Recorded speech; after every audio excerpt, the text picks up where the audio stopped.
got all the money. She'd run on over to Dad. She'd go get her quarter. She'd go get her ice cream. She was a happy camper. Question, what did she learn about money? Yeah, first that men have all the money. So when she first got married, what do you think she expected of her husband? Yeah, it wasn't quarters anymore. Somehow she graduated, all right?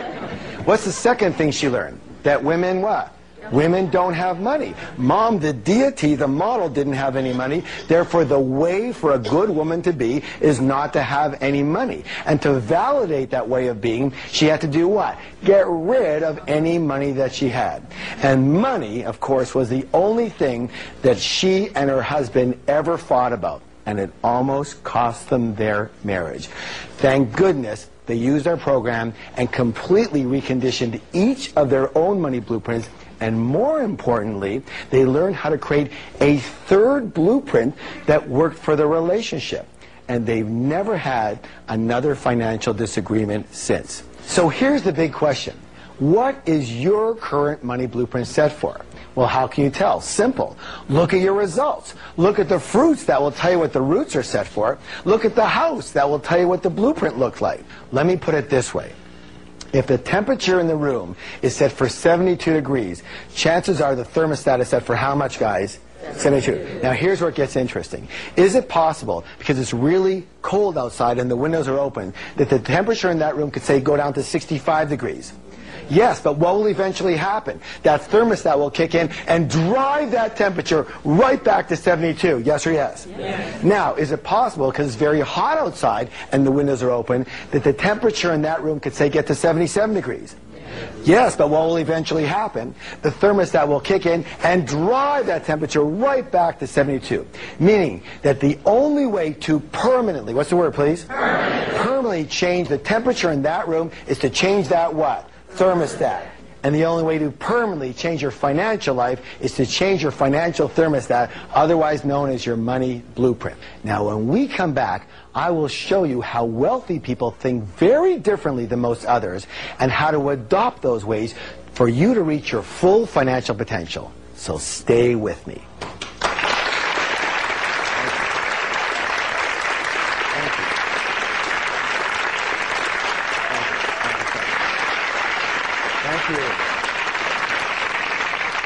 We call the process of manifestation. Do you remember? Your thoughts lead to your feelings, which lead to your actions, which lead to your results. Meaning, again, it all begins with the way you think. So what we're going to do is we're going to examine some of the ways that rich and successful people think very differently than unsuccessful people, in order to consider adopting those ways of thinking and resetting our financial blueprints. Now, we're going to call these ways of thinking wealth secrets. Good or good? Good. All right, let's begin. Rich and successful people believe, I create my life. And unsuccessful people believe, life happens to me. If you want to create real success, it is imperative that you believe that you are at the steering wheel of your life. You have to believe that you are the one who creates your success, you are the one who creates your mediocrity, and you are the one creating any financial struggle. But instead of taking full responsibility for their lives, most people instead, they play the role of the victim. What's it say, please? Victim. Now, victims usually leave 3 indelible clues. So the first one they seem to have in common is they often do a lot of this. What's the word, please? Blame. Thing. They blame the economy. They blame their type of business. They blame the stock market. They blame the real estate market. They blame the city they live in. They blame the taxes or the government or their employee or their employer. They blame their manager. They blame their partner. They blame their upline. They blame their downline. They blame their husband. They blame their wives, their boyfriend, their girlfriend. It's always something else. It's always someone else. And everyone wants to blame their parents for something. Or they do this. What's the word, please? Thank you. They justify their situation by saying something like, well, you know, money's not all that important.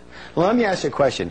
If you said that your husband or your wife or your boyfriend or your girlfriend wasn't that important, would they be around for very long? I don't think so, and neither would what? Money. If you didn't think having an RV was important, would you buy one? Would you have one? Of course not. If you didn't think having a pet parrot was important, would you buy one? Would you have one? Of course not. If you don't think money's important, would you have any? Of course not. You know what? You can actually dazzle your friends with this information. Next time one of your friends comes up to you and says something like that money's not important, here's what I want you to do. I want you to put your hand on your forehead, look up to the heavens and go, "You're broke." And they're going to go, "How did you know?" And you're going to go, "What else do you want to know? That'll be $50, please. You have a whole new business." Of course they're broke. Let me say this right now. Anybody who says money's not important doesn't have any. And of course there's going to be people who go, "Well, it's not as important as love." What's the comparison?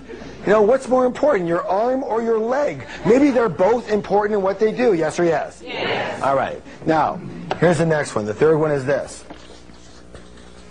What's it say, please? Complain. Excellent. Complain. Let me say this right now. Complaining is the absolute worst possible thing you could do for your health or your wealth. The worst. Why?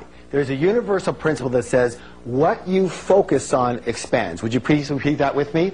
What you focus on expands. Hey, good job. Now, when you are complaining, tell me, what are you focusing on? What's right with your life or what's wrong with your life? You're focusing on what's wrong with your life. And since what you focus on expands, now what are you going to get more of? What's right with your life or what's wrong with your life? You're going to get more of what's wrong with your life. When you are complaining, you turn into this big, giant garbage magnet. And have you ever noticed that complainers usually have a crummy life? Yes? And they go, "Well, of course I complain. Look how crummy my life is." And now you know better, so you can say, "No, it's because you complain that your life is so crummy. Shut up and don't stand near me." So here are some wealth steps that will change your blueprint and change your life. First of all, no complaining for 7 full days. Not in here and not out here. Now, by the way, it has to be 7 full days. Why? Because you still might have some residual garbage coming to you from before. Because garbage doesn't travel at the speed of light, you know. It travels at the speed of garbage, and it's really, really slow. Okay, yes? Now, here's what you have to understand. It's your choice. Say, "It's my choice." It's my choice. You can be a victim or you can be rich, but you cannot be both. So you choose. Because every single time that you blame or you justify or you complain, you are slitting not only your financial throat, but your happiness and your health throat as well. Let me give you another wealth step along with this one. This is very simple. Start taking full responsibility for everything that is happening in your life, especially when it comes to your money. Good or good? Good. All right. Let's do a declaration together. Are you ready? Yes. Okay, here it goes. It says this. I am creating the exact level of my financial success. Let me hear you.